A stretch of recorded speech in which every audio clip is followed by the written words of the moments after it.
বিয়ের 5 দিন পর প্রথমবার অফিসে আসছি। নিজেকে একটু অফিসে লজ্জা লাগছে। বস আজ তেমন কাজ দেয় নাই, তাই বসে আছি। হুট করে ফোন কল আসলো। বুঝলাম ওটা বউয়ের ফোন। কাল সে বাবার বাড়ি গেছে।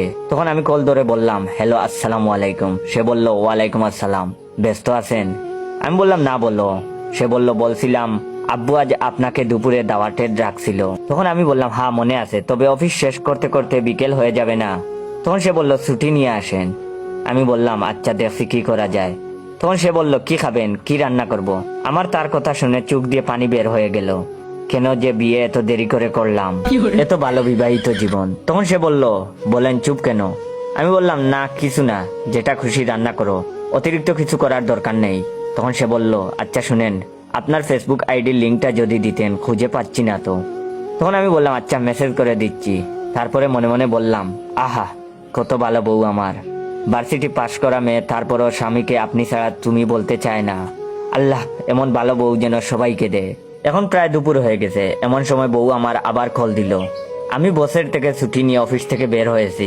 তখন কল ধরলাম আর বললাম, হ্যালো, হ্যাঁ আমি বের হয়েছি। তখন বউ বলল, হ্যাঁ আজ আয় তুই, তোর অবস্থা করছি। তখন আমি বললাম, কি বলছো এসব, মাথা কি ঠিক আছে?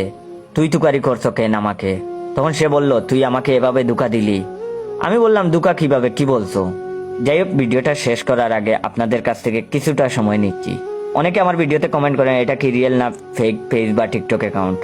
আমার রিয়েল টিকটক অ্যাকাউন্টের ফলোয়ার 6 লক্ষ এর উপরে, আর পেজের ফলোয়ার হচ্ছে 2000 এর কাছাকাছি।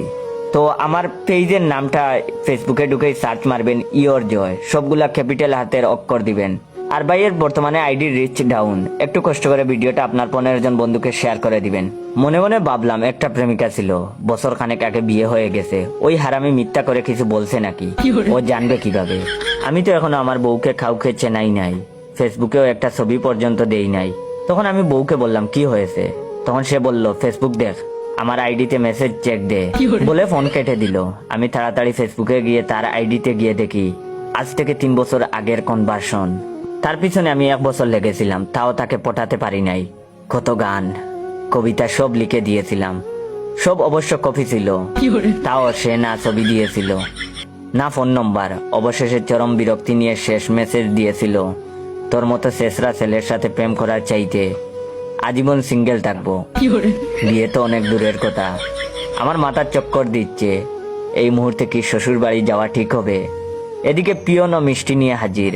আপনারাই বলেন, এখন কি আমি আমার শ্বশুর বাড়ি যাব নাকি আপনার শ্বশুর বাড়ি যাব?